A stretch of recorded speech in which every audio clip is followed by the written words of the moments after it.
Good morning, students. Today we will go for Odia chapter Dinakrishna Das. This is the name of the topic, Dinakrishna Das. अच्छा, दीनकृष्ण दास actually जड़े कवि ना हिसाब से कवि राधामोहन गणनायक जी के आउ जड़े कवि सी यही कवि ना रे दीनकृष्ण दास ना शीर्षक नाम यही कविताटी लिखिं। ये कवितार संपूर्ण 12टी पैराग्राफ बा स्टांजा अच्छी। प्रथम पृष्ठार 4टी, द्वितीय पृष्ठार 9टी, तृतीय पृष्ठार 3टी, यहपरी टोटाल 12टी अनुच्छेद अच्छी। तो दीनकृष्ण दास शीर्षकर जो कविता यह मुख्यतः कृष्ण रस संबंधी कविता, जो कि दीनकृष्ण दास आंकर महान काव्य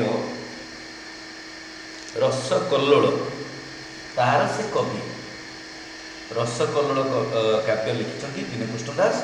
से नायक कृष्ण, तेणु तारी उपरे कवि राधामोहन गणनायक ये कविताटी उल्लेख कर। ठीक अच्छे, तो जीवा प्रथम पढ़ा। रसकल्लोलर कवि दीनकृष्ण दास एकदा मिलिले जाई अंतरे उल्लास, कवीन्द्र उपेन्द्र पासे काव्य उपहार, देई मने मने प्रीति लभिले अपार। तो रसकल्लोलर कवि किए? दीनकृष्ण दास, जहाँ को ना ये कविताटी लिखाई राधामोहन गणनायक लिखिं। तो रसकल्लोलर कवि दीनकृष्ण दास कौन कले? एकदा मिलिले जाई अंतरे उल्लास, खुशी मनरे जाइकि थरे मिलिले कहा पाखे?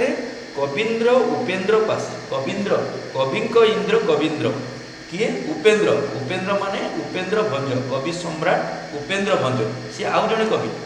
तेणु कवि सम्राट उपेन्द्र भंज पाखरे थरे रसकल्लोलर कवि दीनकृष्ण दास जाइकि खुशी मनरे थरे पाखरे मिसिले। काव्य उपहार दे मने मने प्रीति लभिले अपार। कौन? यही रसकल्लोल काव्य को उपहार दे भेटी दे से मने मने बहुत खुशी आनंद कले, प्रीति आनंद कले।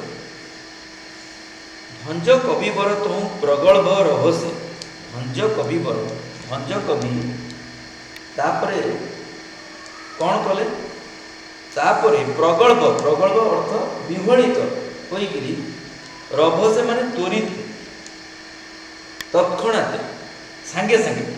तो भंज कविवर, भंज कवि बा कवि सम्राट उपेन्द्र भंज तापर कौन कले? जिते ये भेटी देले सी तुरंत विहलित हो गए, भाव विहलित हो गए। काव्य पाठ शेष करी कहले हरसे, प्रीतम मुहि पाई तब प्रिय अवदान, आहे कवि किबा देवी तार प्रतिदान। सी कवि सम्राट बा कवि बर, तेणु सी तुरंत रे बहुत भाव विहलित हो पाठटा शेष कले। जो रसकल्लोल पाठ शेष करी हर्ष मनरे बा सहास बदन कौन कहले? प्रीत मुहि पाई तब प्रिय अवदान, तुमर अवदान पाई, तुमर भेटी पाई मु बहुत खुशी। आहे किबा कवि किबा देवी तार प्रतिदान, तार प्रतिदान कौन देवी बा ता पाउना कौन देवी? तमें तो मते यही रसकल्लोल नामक काव्य तमें उपहार देल, मु पाठ कली, मु बहुत खुशी, किंतु यार प्रतिदान कौन देवी? यहाँ से कहले। तापर आउ कौन कहले? सुंदर कविता तम तब मनमोहकारी करी, मधुर विधुर मृत्यु कांत पदावली, किंतु तही रही जे क्षीण व्यतिक्रम, भावुअछि पूर्णचंद्रे कलंकर सम, जो वर्ण आद्य रखी आए प्रिय बर। अच्छा, ये तृतीय स्टांजा कौन लिखिले? सुंदर कविता तब मनमोह करी, तुमर कविता अत्यंत सुंदर एवं मनमोहकारी, माने मन को मोहुची, मन को छुची। मधुर विधुर मृदु कांत पदावली, ये जो पदावली तुम लिखिच से बहुत मधुर, बहुत सुंदर एवं बहुत मनोहर, ଏବଂ ସୌମ୍ୟା। ତେଣୁ ସେ ତୁମର ଯେଉଁ କବିତା ବହୁତ ମନମୋହକରୀ, ବହୁତ ମଧୁର ଏବଂ ଏ ପଦାବଳୀ ଗୁଡ଼ା ବହୁତ ସୁନ୍ଦର।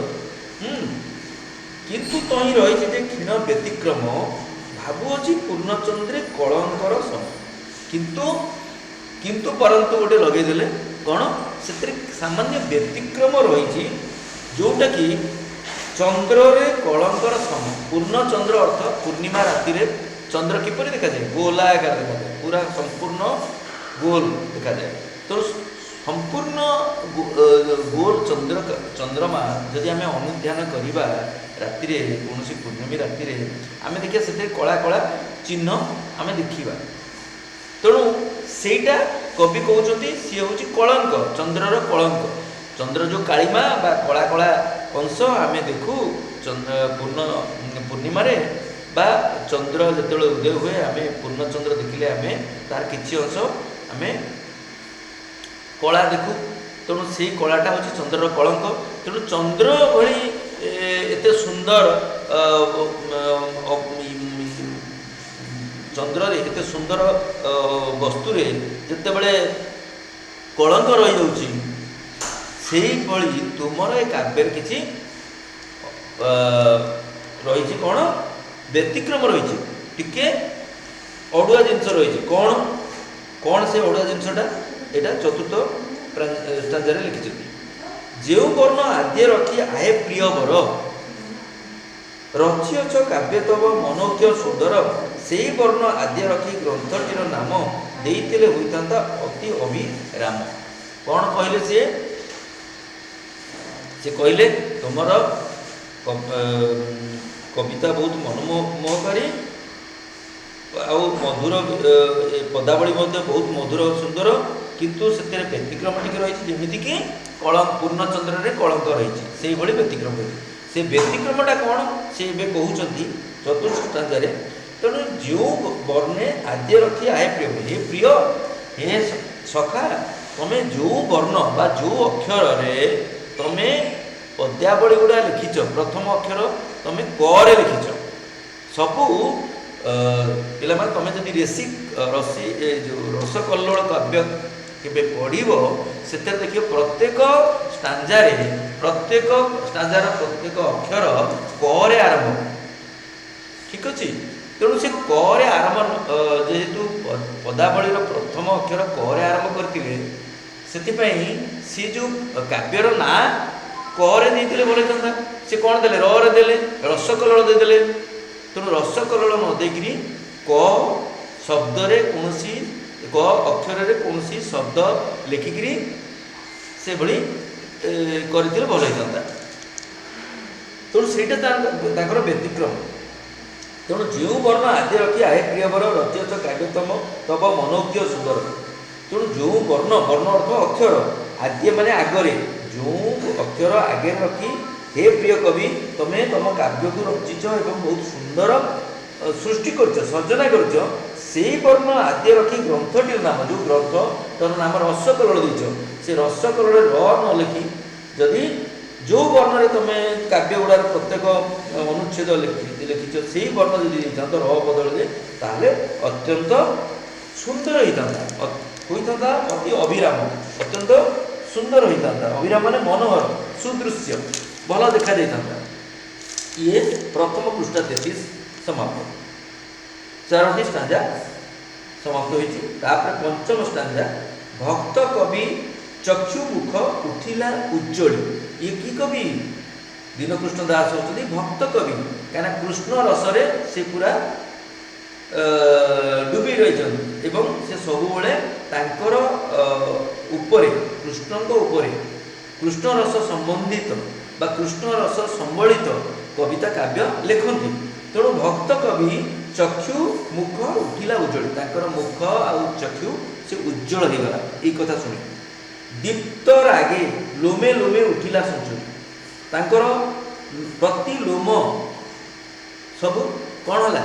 ଲୋମ ଉଠି ଆସିଲା, ମାନେ ଉଠିଗଲା ଯେମିତି, ଆଉ ସେଇଟା ବହୁତ ଉଜ୍ଜଳ ଭାବ ପ୍ରକାଶ ପ୍ରକାଶିତ ହେଲା ମୁହଁରେ, ଚକ୍ଷୁରେ, ଏପରିକି ଶରୀରରେ ଏକ ଆଭା ସୃଷ୍ଟି ହେଲା। ତେଣୁ ଭକ୍ତ କବି ଚକ୍ଷୁ, ମୁଖ ଏବଂ ଏପରିକି ତାଙ୍କର ଲୋମ ସବୁଗୁଡ଼ା ଉଠିଲା। ହର୍ଷଶିରୀ ପୁରା ହସି ଉଠିଲା। ହର୍ଷଶିରୀ କଣ୍ଠ ବୀଣା ସୁମଞ୍ଜୁଳ ତଳେ ଝଙ୍କାରି ଉଠିଲା ଧୀର କମନୀୟ ସୁର। ତେଣୁ ଭକ୍ତ କବିଙ୍କର ଚକ୍ଷୁ ମୁଖ ଉଜ୍ଜଳ ହୋଇଗଲା ଏବଂ ଦୀପ୍ତ ରାଗେ, ମାନେ ଦୀପ୍ତ ରାଗେ ଅର୍ଥ ଉଜ୍ଜଳ ଭାବେ ତାଙ୍କର ଲୋମ ସ୍ତୂପ ସବୁ ଖାଡ଼ା ହେଇଗଲା। ଆଉ ତାଙ୍କର କଣ୍ଠ ବୀଣା, ତାଙ୍କର ଯେଉଁ କଣ୍ଠର ସ୍ୱର ସୁମଞ୍ଜୁଳ ତଳେ ଝଙ୍କାରି ଉଠିଲା ଧୀର କମଳ ସ୍ୱର। ପୁରା ନମ୍ର ଭାବରେ, କୋମଳ ଭାବରେ, ସୁନ୍ଦର ଭାବରେ ଝଙ୍କାରି କ'ଣ ଝଙ୍କାରି ଉଠିଲା ତାପରେ ଆମେ ପଢ଼ିବା। ତେଣୁ ପଞ୍ଚମ ଷ୍ଟାଞ୍ଜାରେ ଭକ୍ତ କବି ଦୀନକୃଷ୍ଣ ଦାସଙ୍କର ମୁଖ ଆଉ ଚକ୍ଷୁ ତଥା ଲୋମ ସବୁ, ଦେହର ଲୋମ ସବୁ ସେ ଟୁଙ୍କୁରି ଉଠିଲା ଏବଂ ପୁରା ଆଭା ସୃଷ୍ଟି କଲା ଏବଂ ତାଙ୍କ ମୁହଁରେ, ତାଙ୍କ କଣ୍ଠରେ କମନୀୟ ସ୍ୱର ବା କମଳ ସ୍ୱର ଝଙ୍କୃତ ହେଲା ଅତି ସୁନ୍ଦର ଭାବେ। କ'ଣ ସ୍ୱର? ସେହିପରି ମୁହିଁ ଅବିକଳ ଭାବିଥିଲି ମନେ ମନେ ଆଏ କବି ବର, କେଳି କଲ୍ଲୋଳ ମୁଁ ତାର ଦେଇଥିଲି ନାମ, ତିଳେ ତୃପ୍ତ ହେଲା ନାହିଁ ତହିଁ ମୋର ପ୍ରାଣ। କ'ଣ କହିଲେ? ଉପେନ୍ଦ୍ର ଭଞ୍ଜକୁ କବି ସମ୍ରାଟ ଉପେନ୍ଦ୍ର ଭଞ୍ଜ କହିଥିଲେ ସେହିପରି ମୁହିଁ ଅବିକଳ ସେହିପରି କରେ, ମାନେ ମୁଁ ଯେହେତୁ ପ୍ରତ୍ୟେକ ଷ୍ଟାଞ୍ଜାର, ପ୍ରତ୍ୟେକ ଧାଡ଼ିର ପ୍ରତ୍ୟେକ ପ୍ରଥମ ଅକ୍ଷର କରେ ଯେହେତୁ ମୁଁ ସୃଷ୍ଟି କରିଛି, ମୋ ସର୍ଜନା ବା ମୋ ସୃଷ୍ଟି ମୁଁ ସେପରି ତିଆରି କରିଛି, ଅନ୍ୟ ଅକ୍ଷରରେ ମୁଁ ଗ୍ରନ୍ଥର ନାମ ବି ସେଇ କରେ ମୁଁ ଦେଇ କେଳି କଲ୍ଲୋଳ ରଖିବା ପାଇଁ ଚାହୁଁଥିଲି। ରସକଲ୍ଲୋଳ ପରିବର୍ତ୍ତେ ମୁଁ କେଳି କଲ୍ଲୋଳ ରଖିବା ପାଇଁ ମୁଁ ଚାହୁଁଥିଲି। ତିଳେ ତୃପ୍ତ ହେଲା ନାହିଁ ତହିଁ ମୋର ପ୍ରାଣ। ମୁଁ ଦେଇଥିଲି, ମୁଁ ଇଭିନ୍ କେଳି କଲ୍ଲୋଳ ନାମ ବି ଦେଇଥିଲି, କିନ୍ତୁ ମୋର ମନ ସାମାନ୍ୟ ଭାବେ ବି ତୃପ୍ତ ହେଲା ନାହିଁ, ଶାନ୍ତି ହେଲା ନାହିଁ। ଯେଉଁ କେଳି କଲ୍ଲୋଳ ନାଁରେ ମୋର ମନଟା ଶାନ୍ତି ହେଲାନି। ମୁଁ ଏଇ ଯେଉଁ ନାଁ ଦେଇଥିଲି ସେଥିରେ ମୋତେ ଭଲ ଲାଗିଲା ନାହିଁ। କିଏ ମୋର କାନେ କାନେ କହିଦେଲା ନାହିଁ ହେଲା ନାହିଁ ନାମ, ତେଣୁ ଦେଲି ବଦଳାଇ। କେଳି ନୁହେଁ କାବ୍ୟ ମୋର ରସ ଖାଲି ରସ, ଲଙ୍ଘି ନ ପାରିଲି ମୁଇଁ ରସର ସ୍ପରଶ। କ'ଣ କହୁଛନ୍ତି? ଆଉ କିଏ ମୋର କାନେ କାନେ କହିଦେଲା, କିଏ ସତେକି ଯେମିତି ମୋ କାନରେ କିଏ କହିଦେଲା ନାଇଁ ହେଲା ନାହିଁ, ଏ ଠିକ୍ ହେଲାନି, କେଳି କଲ୍ଲୋଳ ଠିକ୍ ନୁହେଁ, ତେଣୁ ନାମ ଦେଲି ବଦଳାଇ। ତେଣୁ ମୁଁ ନାଁଟା ବଦଳେଇ ଦେଲି, ରସ କଲ୍ଲୋଳ ରଖିଦେଲି। କେଳି ନୁହେଁ କାବ୍ୟ ମୋର ରସ ଖାଲି ରସ, ତେଣୁ ମୋର କାବ୍ୟରେ ଖାଲି କେଳି ନୁହେଁ, ଖାଲି ରସ ରସ ଆଉ ରସ, ତେଣୁ ଲଙ୍ଘି ନ ପାରିଲି ମୁଇଁ ରସର ସ୍ପର୍ଶ। ତେଣୁ ରସର ଯେଉଁ ସ୍ପର୍ଶ ମୁଁ ତାକୁ ଲଙ୍ଘି ପାରିଲିନି ବା ତାକୁ ମୁଁ ଡେଇଁ ପାରିଲିନି ବା ତାକୁ ମୁଁ ଛାଡ଼ି ପାରିଲିନି। ତେଣୁ ଯେହେତୁ ମୋ କାବ୍ୟରେ କେବଳ ରସ, କୃଷ୍ଣ ରସରେ ପୁରା କାବ୍ୟଟା ଉବୁଟୁ ହୋଇଛି, ମୁଁ ନିଜେ ଉବୁଟୁବୁ, ମୋ କାବ୍ୟ ବି ଉବୁଟୁବୁ, କାରଣ ମୁଁ ଭକ୍ତ କବି, ମୋ ନାୟକ ଶ୍ରୀକୃଷ୍ଣ। ତେଣୁ କୃଷ୍ଣଙ୍କର ଯେତେ କେଳି ତାହା ସବୁ ମୁଁ ପ୍ରତିପାଦନ କରିଛି ମୋର କାବ୍ୟରେ। ତେଣୁ ଯେହେତୁ ରସରେ ପରିପୂର୍ଣ୍ଣ ଖାଲି ରସ, ତେଣୁ ମୁଁ ତାକୁ କେଳି ନ ଲେଖି ତାକୁ ମୁଁ ରସ କଲ୍ଲୋଳ କଲି। କେଳି କଲ୍ଲୋଳ ପରିବର୍ତ୍ତେ ରସ କଲ୍ଲୋଳ କାବ୍ୟର ନାଁ ଦେଲି, ଗ୍ରନ୍ଥର ନାଁ ଦେଲି। ରସ କଲ୍ଲୋଳର କବି କହିଲେ ଯେ ବାଣୀ, ଭଞ୍ଜ କବି ପ୍ରାଣେ ତାହା କେମନ୍ତ କେଜାଣି, ଛୁଇଁ ଦେଲା କବି ପୁଣି ମନ୍ତ୍ର ମୁଗ୍ଧ ଗତ, ଆହୁରି ଆହୁରି ବାରେ ପଢ଼ିଲେ ସେ ଗ୍ରନ୍ଥ। ରସ କଲ୍ଲୋଳର କବି ଭକ୍ତ କବି ଦୀନକୃଷ୍ଣ ଦାସ ଯେଉଁ ବାଣୀ କହିଲେ ବା ଯେଉଁ କଥା କହିଲେ, ଭଞ୍ଜ କବି ଅର୍ଥାତ୍ କବି ସମ୍ରାଟ ଉପେନ୍ଦ୍ର ଭଞ୍ଜଙ୍କର ପ୍ରାଣରେ ତାହା କେମନ୍ତ କେଜାଣି, କେମିତି କେଜାଣି ଛୁଇଁଦେଲା, ସ୍ପର୍ଶ କରିଦେଲା, ମନକୁ ଛୁଇଁଦେଲା। କବି ପୁଣି ମନ୍ତ୍ର ମୁଗ୍ଧ ଗତ, ଆହୁରି ଆହୁରି ବାରେ ପଢ଼ିଲେ ସେ ଗ୍ରନ୍ଥ। ସେ ମନ୍ତ୍ର ଭଳି ସେ ଯେମିତିକି ମେକାନିକାଲ ଭାବରେ ବା ଯନ୍ତ୍ର ଭଳି ମନ୍ତ୍ରମୁଗ୍ଧ ଭାବେ ସେ ଆହୁରି ଥରେ ସେ ଗ୍ରନ୍ଥକୁ ପଢ଼ିଲେ। ଯେତେବେଳେ ଇଏ ସେ କଥା କହିଲେ ଯେ ମୋର मन मु एक्चुअली मु ग्रंथटे नाम आपण ठीक कहते मु क अक्षर आरंभ कर केली कल्लोल बोली रखी किंतु मो मन को पाइला नहीं मत जमी मो कान किए कहीदेला ये है ना कारण ग्रंथटी केवल केली अपेक्षा रस भर्ती रसरे परिपूर्ण तेणु मु रस कल्लोल ताको देदेवी एक कथा शुणी कवि बर बा कवि भंज कवि बा कवि सम्राट उपेन्द्र भंज प्राण रे कौन है प्राण रे केमिति एक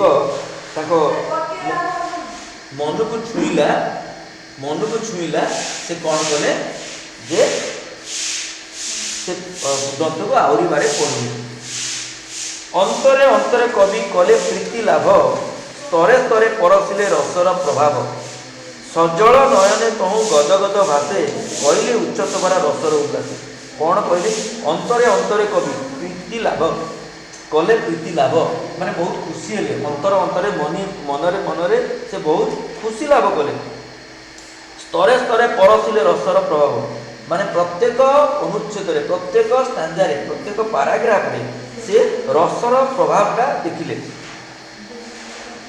स्पर्श कले छुईले सजल नयने तो गदगद भाषा पूरा भाव विभोर हुई गदगद भाषा आउ आखि छल छल नयन रे कहले कौन कहले उच्छ्वास भरा रसर उल्लासे कहले उच्छ्वास भरा रसर उल्लासे रसर उल्लास रे से पूरा भरपूर्ण परिपूर्ण सत्य कवि रसर कल्लोल खेलुअछि तब ग्रंथे हृदय विबल हेउअछि आचम्बिते से जे व्यतिक्रम नुहे किछि भाबुअछि ता क्षणतम कहले कवि सत्य सत्य यह मु त्रिबार सत्य करछि मु बारंबार कहूछि यह प्रकृत सत रसर कल्लोल एटा रसर ये कल्लोल अर्थात ये रसरे परिपूर्ण खेलुअछि तब ग्रंथे माने तुमर ग्रंथरे यह रस लहड़ी मारुछि हृदय विबोल मोर हृदय पूरा विबोल मो हृदय पूरा विबोल हेउछि आचम्बिते माने आश्चर्य होछि मो हृदय से जे व्यतिक्रम नुहे किछि भाबुअछि ताहा क्षीणतम जो व्यतिक्रम मु कहूଥିଲି से व्यतिक्रम अति सामान्य अति नगण्य अति तुच्छ से विशेष किछि बड़ कथा नुहे कारण तुमर ग्रंथ रे खाली रस परिपूर्ण प्रत्येक अनुच्छेद रे रस परिपूर्ण तेणु मो मन बहुत खुशी मु आश्चर्य होती जे तुमर ये व्यतिक्रम सत्वे भी ग्रंथ अति चमत्कार आ व्यतिक्रम ता आगे सामान्य तुच्छ पूर्ण शशि जेते बेले ज्योत्स्नार जुआर सूर्य दिए किए तेबे कलंक ताहार मने रखे बुझुअछि एबे हृदय मने किछि न घेनिबो आहे रसमय कौन कहउछथि आउ थरे पूर्ण शशिकर कलंक सह तुलना करथिले से व्यतिक्रम को तेणु पूर्ण शशि जेते बेले ज्योत्स्नार जुआर सूर्य दिए मतलब पूर्ण शशि अर्थात चंद्र पूर्णिमा राति ज्योत्स्ना विधौत रजनी जेते बेले ज्योत्स्ना रे पूरा समग्र पृथ्वी को आच्छादन कर दिए सेते बेले कलंक तार किए मन रखे पृथ्वीवासी कलंक जो चंद्र रे अच्छी आम कहूचे कवि रचना कलंक सहित तुलना कर कलंक को कहीं मन रखे ना से खाली ज्योत्स्नार परसरे भाव विहलित हुअन्ति ज्योत्स्नार आलोक से विमंडित हुअन्ति समग्र प्राणी जगत गछ लता कीटा पतंग समस्ते खुशी हुअन्ति तेणु पूर्ण शशि जितेबाला ज्योत्स्नार जुआर सृजि दिए अर्थात सर्जन करे सृष्टि करे ज्योत्स्नार जुआर ज्योत्स्नार लहड़ी सेतेबेले कलंकर कथा कहीं मन रखे ना तेणु एबे ए हृदय मु बुझुची कि तमे किछि एक कथारे मने करिवनी जो कहली व्यतिक्रम आ चंद्र सहित जो कलंक कथा कहली से तमें किसी माइंड कर मने करिबो नाही हे रसमय हे रसकवि हे भक्त कवि तमें किसी मन रे घेनिबो नाही बा मन रे धरिबो नाही। प्रिय बंधु उत्तरिले दीनकृष्ण दास करुछ कि मते परिहास रसमय कृष्ण मोर काव्यर नायक दीनकृष्ण दास मुई केवल गायक। कौन कहले कवि रसकवि भक्त कवि दीनकृष्ण दास कौन कहले प्रिय बंधु हे बंधु कारण ये तो सब कवि कविवर राधानाथ नायक एक कवि तो आधुनिक कवि से माने तापरे दीनकृष्ण दास भक्त कवि उपेन्द्र भंज सी भी कवि सम्राट बड़ कवि तो तीन जन कवि ना कवि उल्लेख अच्छी तेणु प्रिय बंधु उत्तर देले कौन उत्तर देले किए उत्तर देले दीनकृष्ण दास देले ताहाकू कवि सम्राट उपेन्द्र भंज को कौन संबोधन करी प्रिय बंधु हे प्रिय सरकार करूच कि मते परिहास मते कौन थट्टा करूच कि मते परिहास करूच कि रसमय कृष्ण मोर काव्यर नायक मो काव्यर नायक होउछथि रसमय कृष्ण सी रसमय तेणु मु कौन रसमय मोर काव्यर नायक जी कृष्ण सी रसमय मु रसमय नुहे मु कौन मु छार अकिंचन मु केवल गायक मु केवल तांको रस को गायन करुछि मो लेखनी माध्यम तेणु यही कथा कहले दीनकृष्ण दास तेणु एपरी भाव 12टी स्टांजा समाप्त है एथिरे मुझे कवि परिचय तुमको शुणाऊँ कवि राधामोहन गणनायक जी की एक कविताटी लिखिं कवि दीनकृष्ण दास विषय में कवि राधामोहन गणनायक अनुगुल जिला अंतर्गत कलंडापाड़ ग्राम में 1911 मसीहा अगस्ट 25 तारीख जन्मग्रहण करते पिता नाम था श्री महादेव गणनायक और माता नाम था श्रीमती गोलकमणि देवी से थे आधुनिक ओडिया कवितार दिग्दर्शक ओडिया कविता बहुत भल भल उच्चकोटर ओडिया कविता लिखिं छात्रावस्था से कविता लिखा आरंभ कर देते से बहु कविता जमीक सहकार और उत्कल साहित्य पत्रिका प्रकाश होता से 1975 केंद्र साहित्य एकाडेमी पुरस्कार पाई 1990 पद्मश्री उपाधि पाई 1993 प्रथम अतिबड़ी जगन्नाथ दास मैं अतिबड़ी जगन्नाथ दास जिते जन पाई से प्रथम होती कवि बर राधामोहन गणनायक तापर 1997 उत्कल रत्न उपाधि और उत्कल विश्वधर सम्मान सूचक डिलीट उपाधि इत्यादि प्राप्त होते रचित पुस्तक गुड़ी कौन है मन रख काव्य नायिका उत्कलिका मौसुमी पशुपक्षीर काव्य सामुकार स्वप्न धूसर भूमिका सूर्य अंधकार विद्याखंडर गाथा पद्मश्री राधानाथ गणनायक 2000 मसीहा फेब्रुआरी मास 21 तारीख में मृत्युवरण करते तेणु ये जो कविताटी आसी दीनकृष्ण दास ताकर उत्कलिका कविता ग्रंथ गृहीत को कविता ग्रंथ उत्कलिका उत्कलिका गोटे ग्रंथ से ये गोटे कविता ए कठिन शब्द है उल्लास अर्थ आनंद उत्कंठा उपेन्द्र अर्थ कवि उपेन्द्र भंज प्रगल्भ अर्थ विहोलित रभस मन त्वरित तत्क्षणात् क्षीण अर्थ अति सामान्य नगण्य अभिराम अर्थ मनोहर व सुदृश्य सुंदर दीप्तराग अर्थ उज्ज्वल भाव विभोल अर्थ विमुक्त ज्योत्स्ना चंद्रर आलोक ज्योत्स्ना कहती सृजिदिए माने सर्जना करे सृष्टि करे ये यार कष्ट शब्द तापर प्रश्नावली मु 1 नंबर करू झ पर्यंत उत्तर लिखि तुम मानक दे ठीक अच्छे तापर 2 रु 7 रो उत्तर प्रश्नर उत्तर करिया पड़े तेणु आउ कवि दीनकृष्ण दास विषय एपटे लिखिं कवि दीनकृष्ण दास बालेश्वर जिला जलेश्वर निकटवर्ती मुणुतुणिया ग्राम में प्रायतः 1656 रु 57 ख्रीष्टाब्द जन्मग्रहण करते आनुमानिक भाव कहते बाल्यकाल ईश्वर भक्ति हृदय जागृत होता सदा सर्वदा उदास रही से प्रभु नाम जप करते परिवार वर्ग यह चाहू न कारण से समस्ते थे राजपूत माने जोटा कि खंडायत क्षेत्रीय जहाँ को जाति गर्भेश्वर बोली कवि कहते राजपूत मान को जाति गर्भेश्वर जातिर मौड़मणि कहीं कहती माने ओडियार ओडिशार करणकुल जाति इष्ट लोक तेरे ए सब को सही न पारी कवि दीनकृष्ण ओडिशार आराध्य देवता श्री जगन्नाथ निवास स्थल को चली आसते माने पुरी को चली आसते सेटार रही से मंदिर भितर गरुड़ स्तंभ सम्मुख में स्वरचित जनान कृपा सिंधु बदन करी अवलोकन केउ कर्महीन जन ये कविता प्रत्यह सुललित कंठरे गान कर जस प्रशंसा बढ़ी जाता ये जो सबुदिन से कौन कले सुललित कंठरे गान कले ये जो जनान ताकर प्रशंसा बढ़ला यही प्रशंसा को सही न पारी देउल पूजक पंडा माने विरुद्ध पुष्चारटना कले एवं क्या सम्मुख में गजपति दिव्य सिंह देव आगे अभियोग कले गजपति ନିଜେ ଏକାଥରେ ଦୀନକୃଷ୍ଣଙ୍କୁ ନିଜ ପାଖକୁ ଡକାଇ ତାଙ୍କ ନିଜ ନାମରେ କବିତା ରଚନା କରିବା ପାଇଁ ଆସିଥିଲେ। କବି କହିଲେ ମୋ ନାଁରେ କବିତା ଗାଇବେ। ଏଥିରେ ଦୀନକୃଷ୍ଣ ସମ୍ମତ ନ ହେବାରୁ ରାଜା ଦିବ୍ୟସେନ ତାଙ୍କୁ ପ୍ରଥମେ ବନ୍ଦୀ କଲେ ଓ ତାପରେ ରାଜ୍ୟରୁ ବିତାଡ଼ିତ କଲେ। ରାଜା କହିଲେ ମୋ ନାଁରେ କବିତା ଗାୟନ କରିବ ଠାକୁରଙ୍କ ସମ୍ମୁଖରେ, ସେ ରାଜି ହେଲେନି। ତେଣୁ ସିଏ ତାଙ୍କୁ ପ୍ରଥମେ ବନ୍ଦୀ କଲେ, ତାପରେ ରାଜ୍ୟରୁ ବିତାଡ଼ିତ କଲେ, ତଡ଼ିଦେଲେ। ତାପରେ ଦୀନକୃଷ୍ଣ ପ୍ରଭୁ ଜଗନ୍ନାଥ ଉପରେ ଅଖଣ୍ଡ ବିଶ୍ୱାସ କରି ଓଡ଼ିଶାର ଘନ ଜଙ୍ଗଲ ଭରା ଢେଙ୍କାନାଳ ଜିଲ୍ଲାର ବ୍ରାହ୍ମଣୀ ନଦୀ ତଟସ୍ଥ ଏକଘରିଆ ଗ୍ରାମରେ ଆସି ରହିଲେ। ଏକଘରିଆ ଗ୍ରାମରେ ଶରଣ ପଶି ରହିଲେ ଏବଂ ଲୋକକଥା ପ୍ରଚଳିତ ଲୋକକଥା ଅନୁସାରେ ଜଣାଯାଏ ଯେ ଭକ୍ତର କଷ୍ଟ ସହି ନ ପାରି ପ୍ରଭୁ ଜଗନ୍ନାଥ ଦୀନକୃଷ୍ଣଙ୍କ ନିକଟକୁ ଆସି ଏଠାରେ ଆଶୀର୍ବାଦ ଦେଇଥିଲେ।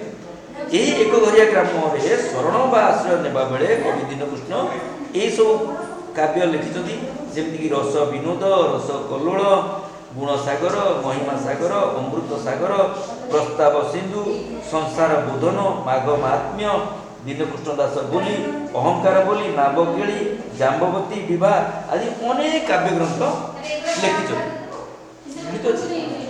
ଏତଦ ବ୍ୟତୀତ ମାନେ ଏହା ଛଡ଼ା ଆର୍ତ୍ତତାଣ ଚଉତିଶା, କମଳ ଲୋଚନ ଚଉତିଶା, ଉଦ୍ଧବ ଚଉତିଶା ସହିତ ଅନେକ ଭଜନ ମଧ୍ୟ ସେ ଲେଖିଛନ୍ତି। ବିଶେଷ ପ୍ରସଙ୍ଗ ହେଉଛି ଏହି ଏକଘରିଆ ଗ୍ରାମରେ କବି ପ୍ରଭୁଙ୍କ ଅବସ୍ଥାନ ପୂର୍ବରୁ ଏହି ସ୍ଥାନର ନାମ ଏବେ ଶରଣ ଶ୍ରୀକ୍ଷେତ୍ର ନାମରେ ପରିଚିତ।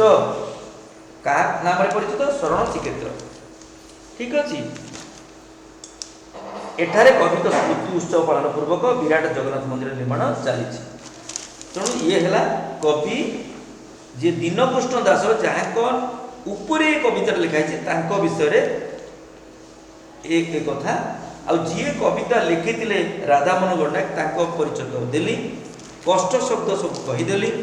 ପିଲାମାନେ ଏ କବିତାରେ ବାରମ୍ବାର ପଢ଼, କଷ୍ଟ ଶବ୍ଦକୁ ମୁଖସ୍ଥ କର ଏବଂ କବି ପରିଚୟ ଏବଂ ଉଭୟ କବି ପରିଚୟ ପଢ଼ ଏବଂ ଏହାର ପ୍ରଶ୍ନ ଉତ୍ତର ନିଜ ସାହିତ୍ୟ ଖାତାରେ ଲେଖ। ଠିକ ଅଛି। ଧନ୍ୟବାଦ।